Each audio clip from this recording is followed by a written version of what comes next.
ఖమ్మంలో స్ట్రాంగ్ రూముల వద్ద 3 అంచెల భద్రతా వ్యవస్థను ఏర్పాటు చేశారు. కేంద్ర రాష్ట్ర భద్రతా బలగాలు బందోబస్తు నిర్వహిస్తున్నాయి. నిఘా నీడలో స్ట్రాంగ్ రూమ్లో పర్యవేక్షణ కొనసాగుతోంది.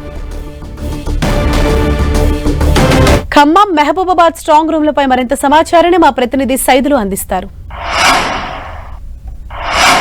కొనసాగింది. నిన్న సాయంత్రమే ఈవీఎంలను కూడా స్ట్రాంగ్ రూమ్ కు చేరుకున్న ప్రస్తుతం మనం చూస్తున్నాం పొన్నెకల్లి వద్దనే ప్రస్తుత చైతన్య కళాశాలకు సంబంధించినటువంటి స్ట్రాంగ్ రూమ్ లోను కూడా భద్రపరిచారు. మొత్తం ఖమ్మం పార్లమెంట్ కి సంబంధించినటువంటి 7 సెగ్మెంట్లకు సంబంధించినటువంటి మొత్తం కూడా ఈవీఎంలు వీవీప్యాట్స్ కూడా మొత్తం స్ట్రాంగ్ రూమ్ కు చేరుకున్నారు. స్ట్రాంగ్ రూమ్ లో వద్ద 3 అంచెల భద్రతా వ్యవస్థను కూడా ఏర్పాటు చేశారు. మనం చూడొచ్చు విజువల్స్ లో మొత్తం కూడా సీసీ కెమెరాల నేపథ్యంలో ఎక్కడికెక్కడికి ఎవరు కూడా అంటే నిఘా నేత్రం నుంచి తప్పించుకోకుండా ఇలాంటి అవాంఛనీయ సంఘటనలు కావచ్చు, ఇలాంటి లోటుపాట్లు జరగకుండా ఉండేందుకు కూడా భారీ బందోబస్తును ఏర్పాటు చేశారు. మొత్తం కూడా దీనికి సంబంధించినటువంటి సెంట్రల్ అదేవిధంగా స్టేట్ పోలీసుకు సంబంధించినటువంటి పూర్తి స్థాయిలో కూడా భద్రతా వ్యవస్థ కొనసాగుతున్న పరిస్థితి. ఎవరికి అనుమతి లేకుండా లోపల కూడా అనుమతించే పరిస్థితి లేదు. అయితే ఖమ్మం పార్లమెంట్ కి సంబంధించి చూసుకున్నట్లయితే ఖమ్మం కావచ్చు, ఖమ్మంతో పాటు పాలేరు, మదిర, సత్తుపల్లి, వైరా నియోజకవర్గాలతో పాటు కొత్తగూడెం, అదేవిధంగా అశ్వరాపేట, భద్రాద్రి కొత్తగూడెం జిల్లాకు సంబంధించిన 2 అసెంబ్లీ సెగ్మెంట్లకు సంబంధించినటువంటి ఈవీఎంలు కూడా పూర్తిగా ఇక్కడే మొత్తం 7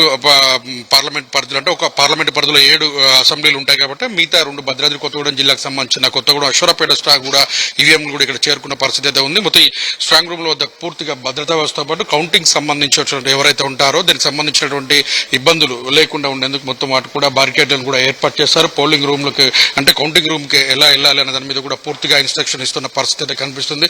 ఎవరిని కూడా లోపలికి అనుమతించకుండా జాగ్రత్తలు తీసుకుంటున్న పరిస్థితి అయితే కనిపిస్తుంది. అయితే 3 అంచెల భద్రతా వ్యవస్థను దాటుకొని అంటే మొత్తం ఇక్కడ ఉన్నటువంటి స్ట్రాంగ్ రూమ్ లో ఉన్నటువంటి సీసీ కెమెరాలను మొత్తం కూడా ఎలక్షన్ కమిషన్ కి లింక్ చేయడంతో ఇక్కడ ఏం జరుగుతున్నదని కూడా క్షణం పూర్తిగా తెలుసుకుంటున్న పరిస్థితి అయితే మొత్తం అనుమతి లేకుండా ఎవరిని కూడా లోపలికి అనుమతించే పరిస్థితి అయితే కనిపించడం లేదు. మహబూబాబాద్ పార్లమెంట్ కి సంబంధించి చూసుకున్నట్లయితే మహబూబాబాద్ పార్లమెంట్ పరిధిలో నుంచి భద్రాచలం, పినపాక, ఇల్లందుతో పాటు డొర్నకల్లు, మహబూబాద్, నర్సంపేటకు సంబంధించినటువంటి ములుగు మొత్తం 7 కాన్స్టిట్యున్సీలకు సంబంధించిన కౌంటింగ్ ప్రక్రియ కూడా మొత్తం స్ట్రాంగ్ రూములు కూడా పూర్తిగా మహబూబాద్ కళాశాలకు తరలించిన పరిస్థితి అయితే మహబూబాద్ లో కూడా కౌంటింగ్ కూడా ఏర్పాట్లు చేస్తున్న పరిస్థితి. 22 రోజుల తర్వాత నేతల భౌతవ్యం ఎలా ఉండబోతుంది, ఓటర్లు వేసినటువంటి ఓట్లు తమ భౌతవ్యం ఎలా ఉండబోతుందో ఉత్కంఠ మొత్తం తెలుకున్న పరిస్థితి. మొత్తంగా నేతల గెలుపులు పైన బెట్టింగ్ లో మెజారిటీ ఎవరికి ఎంత వస్తుంది అన్న దాని మీద కూడా పూర్తి స్థాయిలో కూడా బెట్టింగ్ లో కొనసాగుతున్నప్పటికీ ఇక్కడ కూడా ఎలాంటి ఇబ్బందులు కలగకుండా ఉండేందుకు అటు ఎన్నికల కమిషన్ కావచ్చు, ఇటు పోలీసు కేంద్ర సెంట్రల్ అదేవిధంగా స్టేట్ పోలీసులు కూడా పూర్తి స్థాయిలో నిఘా నీడలో